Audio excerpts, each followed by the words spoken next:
Bienvenido al canal de Narraciones Budismo.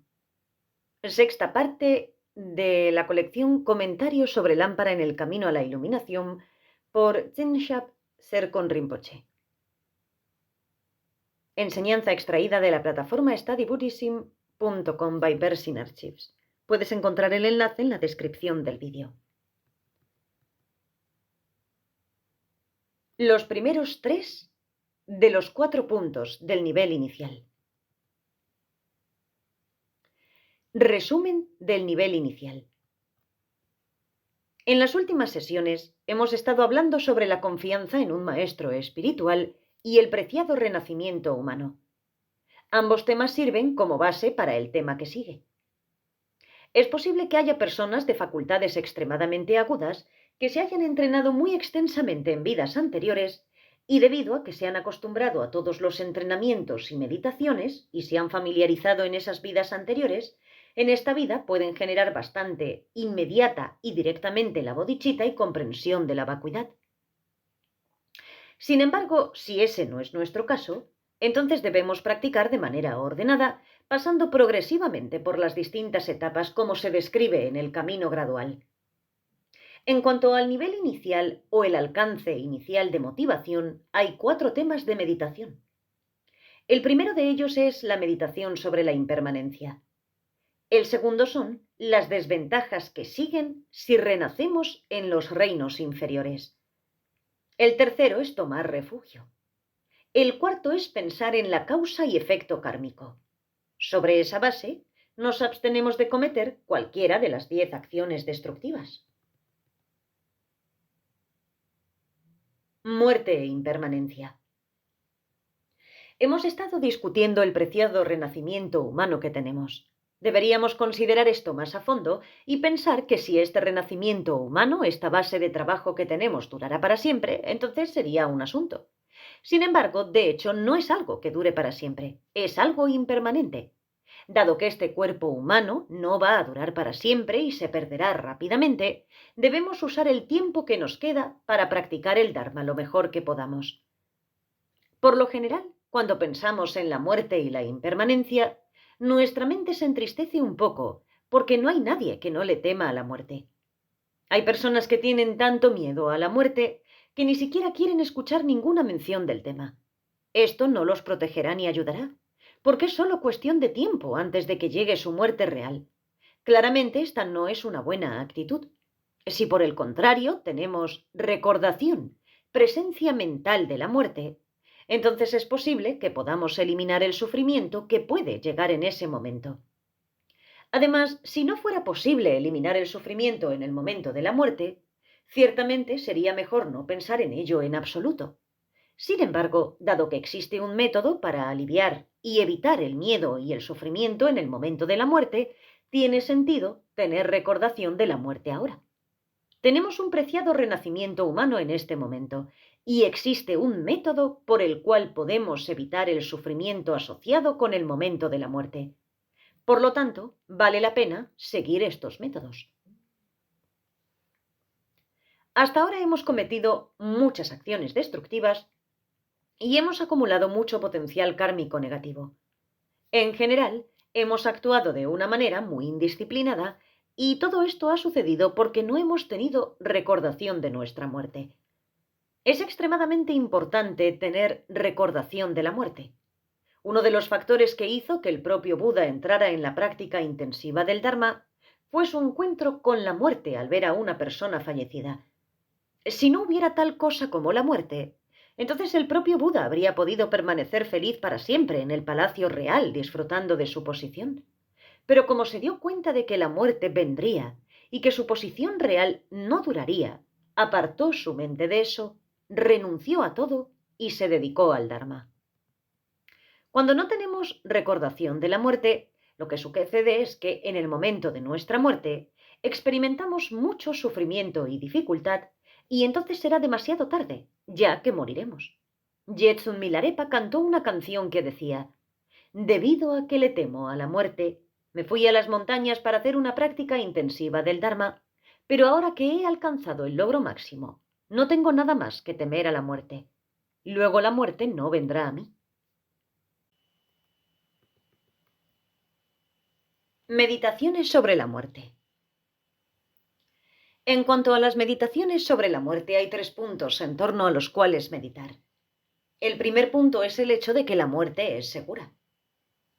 El segundo punto es que, por el contrario, la hora de la muerte es completamente incierta. El tercer punto es que en el momento de la muerte nada será de utilidad, excepto nuestra práctica del Dharma. Cada uno de estos 3 puntos tiene 3 razones que los respaldan. Vamos a elaborarlos. La muerte es segura. Las 3 razones de apoyo para el punto sobre la certeza de la muerte son: el Señor de la muerte vendrá con certeza y no hay circunstancias que puedan hacer que retroceda. Cuando nuestro tiempo de vida termina, no se puede extender. Mientras estamos vivos, el tiempo que podemos dedicar al estudio y la práctica del Dharma es corto. En cuanto a esta primera razón de apoyo, también hay 3 puntos.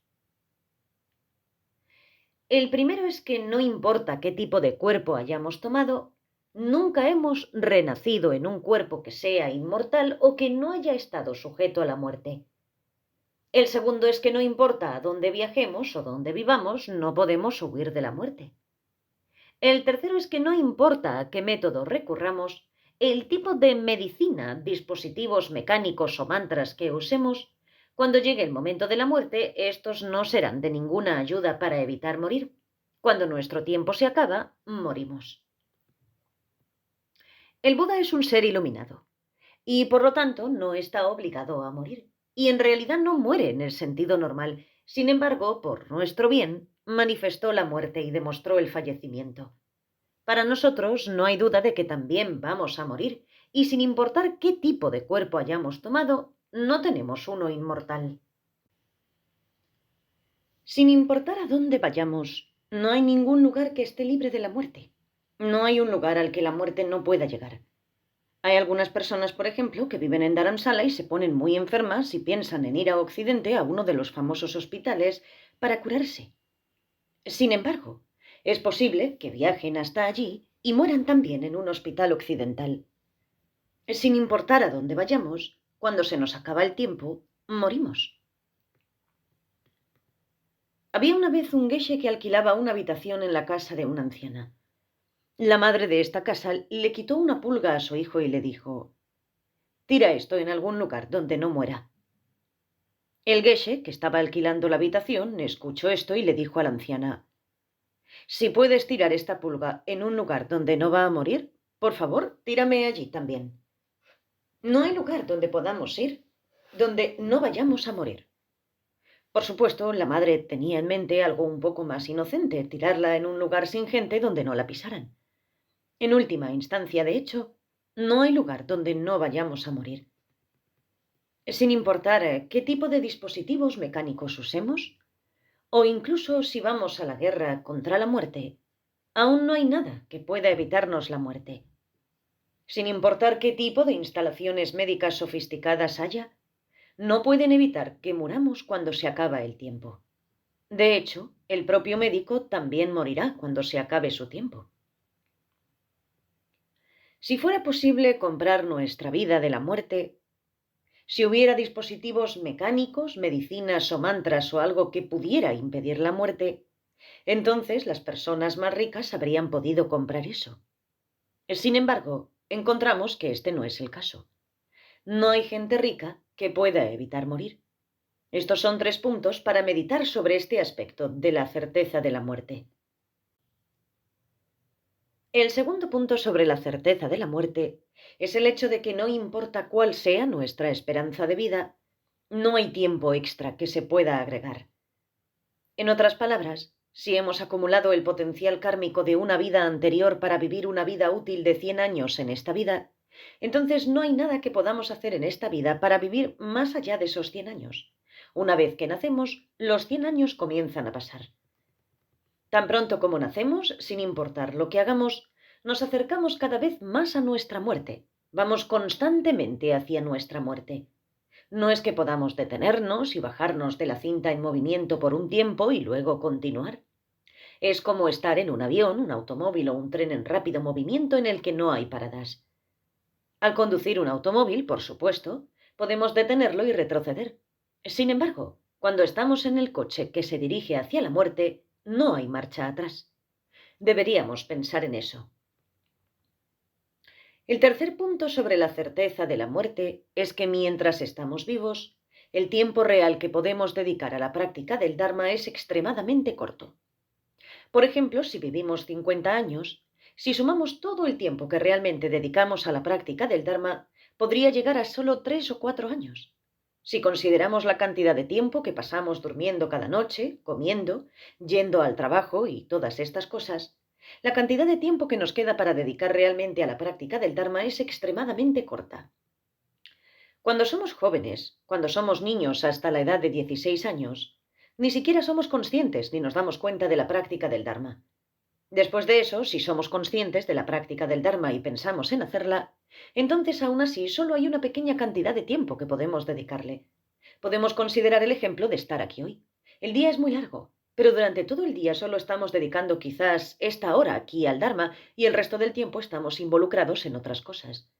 Incluso si estamos aquí durante una hora, es solo por un corto número de días y es una ocasión muy rara. Estas son las 3 razones que sustentan por qué nuestra muerte es segura. Al concluir la meditación en estos 3 puntos sobre el hecho de que, debido a que nacemos, es seguro que vamos a morir, deberíamos tomar la decisión de practicar el Dharma antes de que se nos acabe el tiempo. Incluso si pensamos en practicar el Dharma, normalmente podríamos pensar en hacerlo mañana o pasado mañana. Sin embargo, no deberíamos pensar así en absoluto. ¿Cómo el potencial kármico afecta nuestra percepción? El segundo punto principal en el que debemos pensar es que no hay certeza en cuanto al momento de la muerte. Hay 3 aspectos a considerar, pero antes de adentrarnos en ello, hay algo que debo presentar y debe presentarse con respecto a la descripción del universo compuesto por el monte Meru, los 4 continentes y los 8 subcontinentes. Esta es la descripción del universo según las enseñanzas del Abhidharma. Hay otra explicación o descripción del universo de acuerdo con las enseñanzas del Kalachakra que es ligeramente diferente. Según las enseñanzas del Abhidharma, el monte Meru es cuadrado, extremadamente bonito y está dispuesto de una manera muy agradable. En la descripción de Kalachakra, el monte Meru es redondo y aparece con un aspecto muy aterrador que se cierne sobre nuestra cabeza. De hecho, hay personas que perciben esta sensación de que el monte Meru está directamente sobre su cabeza y a punto de caer sobre ellas. Es algo muy aterrador. Por supuesto, el monte Meru no cae sobre ellas. Sin embargo, según esta descripción, hay personas que experimentan con gran temor esta aterradora visión del monte Meru a punto de caer sobre su cabeza. La forma en que nos aparecen las cosas realmente depende de nuestros propios potenciales kármicos. Debido a un potencial kármico individual y al potencial kármico general compartido que se ha construido por todos, la forma en que la Tierra se ve ante la gente en general en estos días es como una esfera. Este globo en el que vivimos constituye la apariencia del continente sur. No deberíamos pensar que los continentes norte, oeste y este están incluidos en esta Tierra. El globo simplemente constituye el continente sur. Con respecto a la descripción del universo en términos de un monte Meru cuadrado y los 4 continentes en estos días, no tenemos el potencial kármico para poder ver las cosas de esa manera. No nos aparecen así. Sin embargo, a pesar de que las cosas nos aparecen ahora solo como la esfera de la Tierra, e incluso si insistimos mucho en que solo existe esta Tierra y no existe el monte Meru, los otros continentes y otros mundos, no hay forma de que realmente podamos probar eso. Tampoco podemos irnos al otro extremo y convertirnos en un fanático del Dharma que dice que el universo de hecho solo existe como el monte Meru, los 4 continentes y los 8 subcontinentes. Otro extremo más sería insistir en que la forma en que el mundo aparece ahora como un globo Es algo así como una mera apariencia y en realidad no es así en absoluto. Tampoco podemos llegar a ese extremo porque de hecho la Tierra es redonda. Es como esta esfera. Es la forma en que existe. Y el potencial kármico es muy interesante. Por ejemplo, consideren el líquido en este vaso. Todos lo vemos como agua, pero para los espíritus hambrientos aparecería como pus. Cuando los seres humanos lo miran, lo vemos como agua. Cuando los dioses lo miran, lo ven como néctar. No podemos decir que todo el mundo verá este vaso del líquido de la misma forma. Es solo en términos del potencial kármico individual particular de verlo de cierta manera lo que determina cómo aparecerá ante cada ser. Esto es algo con lo que debemos tener mucho cuidado, ya que es un punto muy importante. Cuando decimos que los humanos ven esto como agua, los espíritus hambrientos como pus y sangre, y los dioses como néctar, cada una es una forma válida de ver y un punto de vista correcto para la percepción de ese tipo de ser. En otras palabras, tendríamos que decir que es cierto, y de hecho, este es un vaso de pus y sangre para un espíritu hambriento, un vaso de agua para los humanos y un vaso de néctar para los dioses. Estas no son percepciones distorsionadas, como ver una imagen doble de la luna, una montaña de nieve blanca como si fuera azul, o ver árboles que se mueven hacia atrás cuando pasamos junto a ellos en un tren. Esos son ejemplos de percepciones distorsionadas en el sentido de que lo que vemos no corresponde realmente a lo que existe. Sin embargo, en este ejemplo de ver este líquido como pus, agua o néctar, estos de hecho existen válidamente. Y así, tendríamos que decir que la Tierra vista como una esfera es válida y verdadera y existe así, y la gente la ve de esa manera. Asimismo, tendríamos que decir que el universo también puede verse como un monte Meru cuadrado con 4 continentes y 8 subcontinentes debido al poder del potencial kármico. Existe en esta forma por medio del poder del potencial kármico de aquellos que lo ven de esa manera. Dentro de ese sistema en que el universo aparece como monte Meru y demás, vivimos en el continente sur y al otro lado del monte Meru está el continente norte. Cuando el sol sale y brilla aquí en el continente sur, dado que el sol gira alrededor del monte Meru, entonces es de noche en el continente norte. Algunas personas en el Tíbet dicen eso porque cuando es de día en el Tíbet, es de noche en Norteamérica. Por lo tanto, Norteamérica debe ser el continente norte.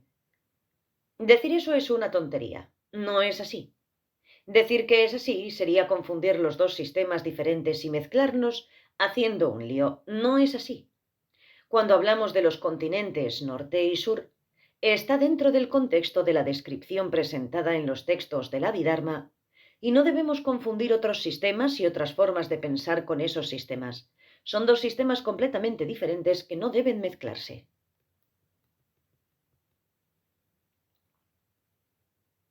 La incertidumbre del momento de nuestra muerte.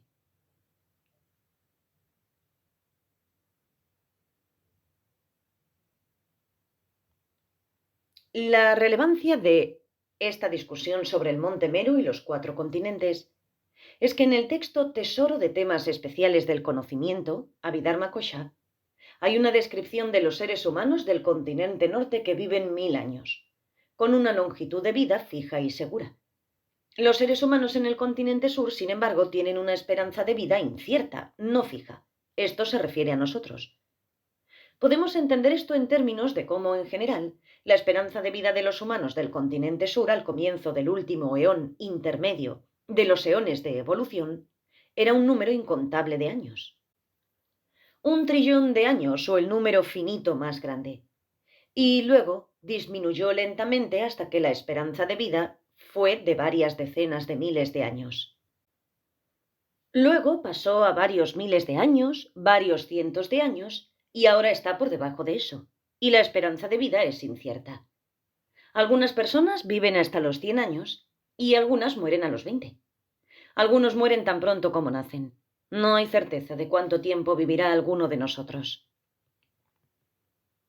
Hay 3 aspectos para meditar sobre la incertidumbre de la duración de nuestra vida y cuándo moriremos. El primer punto es que hay más circunstancias para causar nuestra muerte que circunstancias para permanecer con vida. Si pensamos en esto, es algo que podemos entender con bastante facilidad. Hay tantos tipos diferentes de armas y máquinas que pueden matarnos y cosas terribles que están presentes en el mundo que pueden causar nuestra muerte. Todos sabemos eso. El segundo punto es que las cosas que realmente pueden mantenernos con vida, como los diversos tipos de medicamentos o tratamientos médicos, son muy raros. Incluso si existe un medicamento poderoso que puede ayudarnos a mantenernos con vida, generalmente es muy costoso y no es tan fácil de conseguir. Sin embargo, no tenemos que pagar nada para conseguir algo que nos va a matar. Además, varias cosas que usamos para tratar de mantenernos con vida, por ejemplo la comida, pueden volverse malas y matarnos si las comemos. El tercer punto es que nuestros cuerpos son extremadamente frágiles y débiles. Sería otra cosa si nuestros cuerpos estuvieran hechos de piedra o hierro, pero ese no es el caso. Nuestro interior es tan delicado como el interior de un reloj. Al igual que un reloj que tiene en su interior rueditas muy delicadas y la más mínima cosa puede descomponerlas, tenemos cosas dentro de nosotros como pulmones, intestinos, estómago e hígado que pueden dañarse y fallar al más mínimo toque. Está el ejemplo del agricultor de papas que está arando su campo para plantar papas. Se fue a casa a comer y empezó a hervir un poco de aceite para freír un poco de pan. Puso el pan con el aceite, pero cayó muerto antes de que pudiera sacarlo. Con este ejemplo seguramente podemos ver que el momento de la muerte es completamente incierto. Podemos caer muertos instantáneamente en cualquier momento. Con respecto al punto principal de que el momento de la muerte es completamente incierto, tenemos estos tres aspectos para considerar y meditar. Al concluir esto, deberíamos tomar la decisión de practicar el Dharma ahora mismo. No lo pospondremos para mañana ni para el día siguiente, porque podríamos morir en cualquier momento. Nada ayuda en el momento de la muerte excepto el Dharma.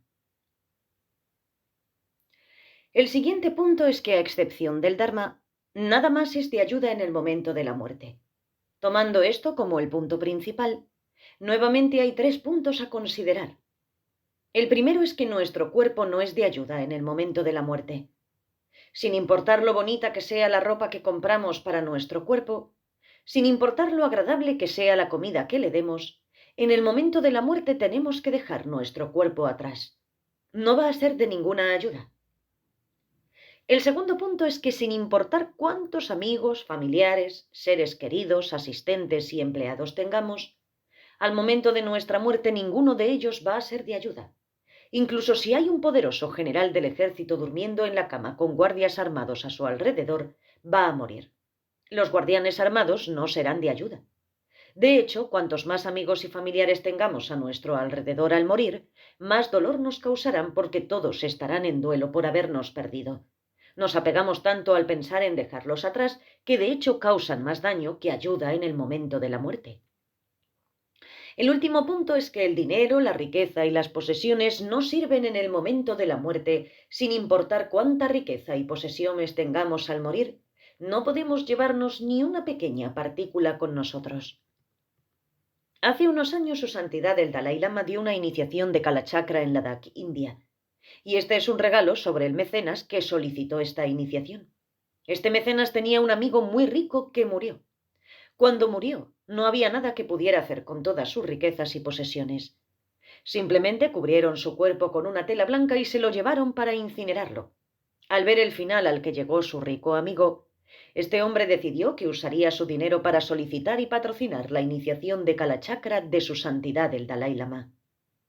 El mecenas le explicó todo esto a Rinpoché, sobre cómo el hombre rico murió sin ninguna de sus riquezas o posesiones y fue incinerado cubierto con una tela blanca. Rinpoché le transmitió esta historia a su santidad el Dalai Lama, explicando que este hombre le contó cómo murió su amigo y tuvo que dejar toda su riqueza y no pudo llevarse nada. Cuando murió, solo quedaba la tela blanca. Su santidad comentó: «¡Wow! ¿Pudo llevarse la tela blanca con él entonces?». Sin embargo, de hecho, ni siquiera pudo tomar la tela blanca ya que se quemó en el fuego de cremación. Ni siquiera la tela blanca con la que cubren nuestro cuerpo para la cremación puede venir con nosotros. Después de pensar y meditar sobre estos tres puntos, la conclusión es que necesitamos practicar el Dharma. Nada más es de ayuda, ni los amigos, la riqueza, las posesiones o nuestro cuerpo. No podemos llevar nada con nosotros. Sin embargo, la práctica del Dharma es algo que puede ser de ayuda y, por lo tanto, es lo único a lo que debemos dedicarnos en términos de lo que nos puede beneficiar en el momento de la muerte.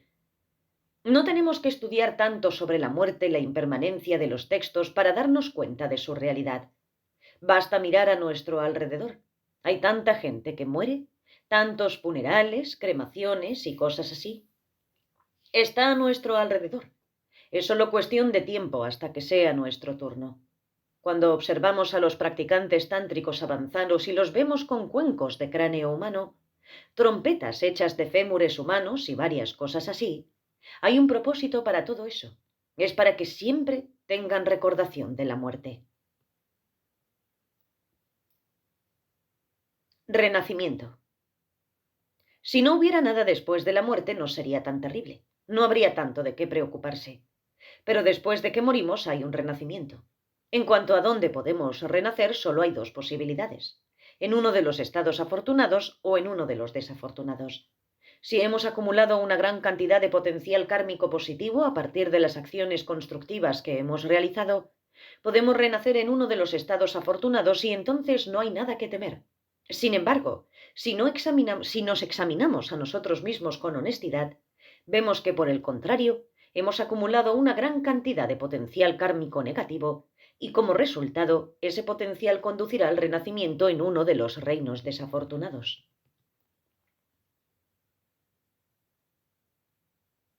Renacimiento en los estados de renacimiento desafortunados y tomar refugio como la forma de superar el miedo a eso. Hay tres estados de renacimiento desafortunados. Los reinos del infierno y el reino de los espíritus hambrientos son cosas que no podemos ver con nuestros propios ojos, y por lo tanto, tal vez sea difícil pensar en ellos con seriedad. Sin embargo, podemos ver a los animales, y ese es un lamentable estado de renacimiento. Debemos considerar el tipo de sufrimiento que implica ser un animal, y cuando imaginamos esto, podemos desarrollar un gran temor en el sentido de que no queremos que eso nos suceda. Cuando nos asustamos o nos sentimos aprensivos, entonces, en este estado de miedo, buscamos alguna protección o refugio que nos muestre una dirección segura a seguir para evitar tal renacimiento. Si no hubiera nada que pudiera brindar protección contra este miedo, entonces lo único que nos queda es el miedo, pero hay algo que puede ofrecer protección contra él. Si preguntamos cuál es la fuente de refugio y dirección segura que puede ayudarnos a prevenir este miedo y evitar este sufrimiento, son las tres joyas del refugio: el Buda, el Dharma y la comunidad Sangha. El verso de postración al comienzo de este texto especifica al Buda, al Dharma y a la Sangha como las tres joyas de refugio. ¿Qué cualidades debe de tener un objeto de refugio para poder proporcionar una dirección segura? La primera cualidad es que tiene que ser una persona libre de todos los miedos. Si ellos mismos no estuvieran libres de todos los miedos, ¿cómo podrían ayudar a otros a superar sus miedos? El Buda es tal objeto de refugio, libre de todos los miedos como resultado de haber acumulado una enorme reserva de potencial positivo a partir de las acciones constructivas que realizó durante 3 incontables eones y como resultado de haber eliminado todas sus deficiencias y contaminaciones. Lo siguiente que necesita un Buda para poder ofrecernos refugio y una dirección segura en la vida es ser hábil en los métodos para ser capaz de liberar a los demás de sus miedos. Pero antes de continuar, ¿hay alguna pregunta hasta este momento? Preguntas. ¿Qué debo hacer si tengo dificultades, por ejemplo, para hacer una ofrenda del mandala del Monte Meru y los 4 continentes y demás, y para creer algunas cosas en general? Bien, ¿cuál es la base de la dificultad de ofrecerlo con convicción? ¿Es que no crees que el universo existe de esa manera? No deberías tener ninguna duda al respecto. Es una forma válida en la que existe. Y si ofrecemos un mandala en esa forma, con el tiempo seremos capaces de entender cómo existe de esa manera. Finalmente, si lo pensamos, llegaría la convicción. Quizás un ejemplo ayude. Por ejemplo, digamos que somos dueños de un gran terreno y, siendo ricos, pensamos en construir una gran casa en ese terreno. En el momento en que estamos haciendo los planes, no deberíamos tener dudas sobre si esta casa se puede hacer realidad o no. En otras palabras, si tenemos convicción acerca de la probabilidad de que suceda en la realidad y pasamos por el proceso de construcción, realmente sucederá. Pero en el momento en que estamos haciendo los planes, aunque lo tengamos en mente como una proyección, no existe en realidad en ese momento. Sin embargo, es algo que podemos construir y realizar. Deberíamos pensar que el mundo existe de esta manera. Y es posible que no podamos verlo de esta manera ahora, pero de hecho tenemos el potencial kármico para poder verlo de esa forma. Es solo cuestión de acumular suficiente potencial kármico para poder verlo de esa manera. Por ejemplo, cuando dicen que todo el mundo tiene el potencial kármico para renacer como Indra, como el rey de los dioses, esta posibilidad existe porque todos hemos tenido vidas sin principio durante las cuales hemos acumulado el potencial kármico para experimentar todo lo posible. Así es como es. Es solo una cuestión de lo que hará que este potencial kármico se materialice. Cuando ofrecemos un mandala en esta forma particular, esto en sí mismo es algo muy positivo y constructivo. Es muy meritorio y puede contribuir a que podamos ver el universo de esa manera en algún momento. Si tenemos dudas al respecto, podría socavar todas las prácticas de las deidades en las que también podríamos estar participando. Esto se debe a que, de hecho, cuando nos visualizamos a nosotros mismos como una deidad meditativa, en este punto todavía no somos una deidad meditativa. Sin embargo, sirve como un método para poder generarnos realmente de esa forma en el futuro. Esto es lo mismo. Si seguimos más esta línea de razonamiento, podríamos tener dudas sobre ser capaces de generar un corazón bondadoso y cálido. De igual forma, podría ser algo en lo que estamos meditando en este momento, pero es posible que aún no lo tengamos. Sin embargo, solo decir que si no lo tenemos ahora eso significa que no puede suceder, haría imposible que desarrolláramos un corazón bondadoso. Del mismo modo, sería imposible aprender tibetano si no lo sabemos ahora. Incluso sería el caso de que un niño nacido en Inglaterra nunca podría aprender inglés porque no lo sabía al principio cuando nació. ¿Por qué el hecho de que debamos dedicarnos a la práctica del Dharma en este momento es una razón para la certeza de la muerte? Esa es una muy buena pregunta. Lo que dices es correcto. No es exactamente una razón para decir que la muerte es segura, pero es un hecho que cuando estamos vivos hay solo una pequeña cantidad de tiempo que podamos dedicar a la práctica del Dharma. Deberíamos pensar en el tiempo que tenemos con vida. La cantidad de tiempo que dedicamos al Dharma es muy corta en comparación con el resto del tiempo que dedicamos a actividades distintas del Dharma. Como nuestra muerte es algo que va a suceder con seguridad, y como es solo una cuestión de tiempo, pero no sabemos cuándo sucederá, entonces esto nos empuja más a pensar en cómo dividimos nuestro tiempo. Vemos que, de hecho, no ponemos nuestro mayor énfasis en la práctica del Dharma y por lo tanto el tiempo que le dedicamos es muy corto. Entonces, pensar en la certeza de la muerte nos motiva a sentir una fuerte necesidad de practicar el Dharma, ya que es la decisión a la que llegamos sobre la base de este punto de que la muerte es segura. ¿La duración de nuestro tiempo de vida está fija? ¿No hay nada que podamos hacer para cambiar eso? Podemos entender esto con un ejemplo. Si una persona es elegida para un cargo gubernamental por 3 años, el mandato durará 3 años a menos que esta persona haga algo realmente malo. Pase lo que pase, pierden el cargo después de 3 años. Asimismo, del potencial kármico anterior, tenemos una cierta esperanza de vida. Sin embargo, también necesitamos circunstancias para que suceda. En otras palabras, si tenemos una semilla de arroz, puede producir una planta de arroz como resultado. Sin embargo, también necesita circunstancias como agua y fertilizantes para lograrlo. Con malas circunstancias, como una corriente de aire o algo así, no crecerá. De manera similar, aunque tengamos la esperanza de vida del potencial kármico pasado para vivir 50 años, si comemos desordenadamente y conducimos como locos por las carreteras, podemos morir antes debido a las malas circunstancias. En otras palabras, el hecho de que tengamos una cierta esperanza de vida no significa que viviremos tanto tiempo. Significa que si estamos bien y tenemos cuidado, podremos vivir tanto tiempo. No obstante, también podemos morir antes por no tener cuidado, por accidentes y cosas así. Es lo mismo en términos de un adivino. Pueden ver las líneas de vida en nuestra mano y decir algo sobre nuestra esperanza de vida, pero podemos morir antes de eso por otras circunstancias. Solo porque tengamos una cierta esperanza de vida, no es seguro que vivamos todo ese tiempo. Todo el mundo también tiene el potencial kármico de tener muertes prematuras. Es posible que tengamos una vida útil de 60 años como ser humano, pero debido al potencial kármico que hemos acumulado, morimos de un accidente a la edad de 40 años. Es posible, aunque no en todos los casos, que luego se renacerá como un ser humano que vivirá los 20 años restantes de esa vida anterior. No siempre es así, pero puede suceder. Necesitamos que se agoten tres cosas para morir: que se termine la duración de la vida, que se termine el potencial kármico para ese renacimiento y que se termine la fuerza vital. Cuando estas tres se agoten, entonces nuestra vida habrá terminado. Si no existe el potencial kármico para morir hoy, no moriremos hoy. Necesitamos tener el potencial kármico. Tenemos muchos potenciales kármicos diferentes, pero el punto es que si no tenemos el potencial kármico para que suceda algo, no sucederá. Discutiremos este punto en nuestra próxima sesión. No importa lo que suceda, sucede porque tenemos el potencial kármico para que suceda.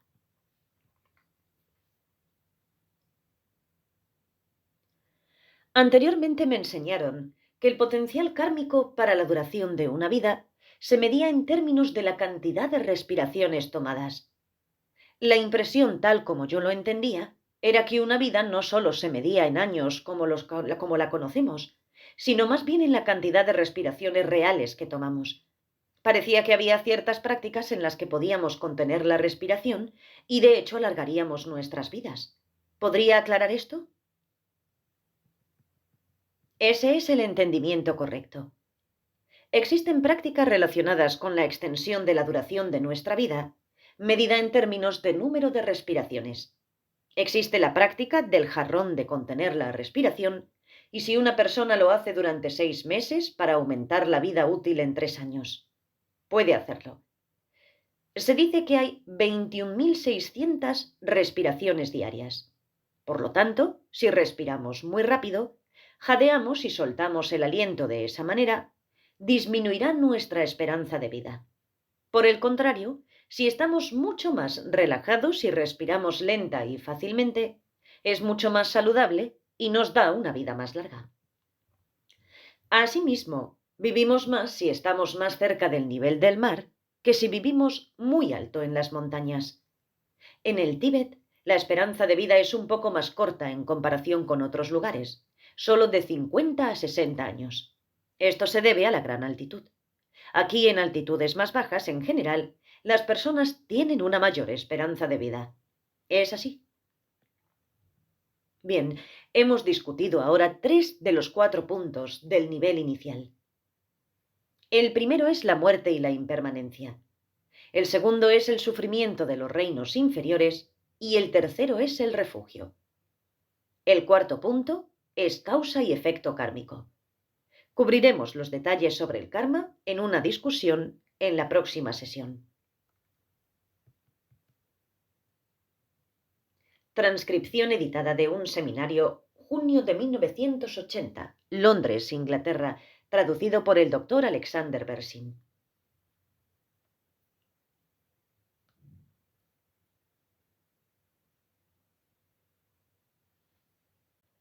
Puedes encontrar la siguiente parte de la colección en este mismo canal con el título Los medios hábiles del Buda y las leyes de causa y efecto kármico.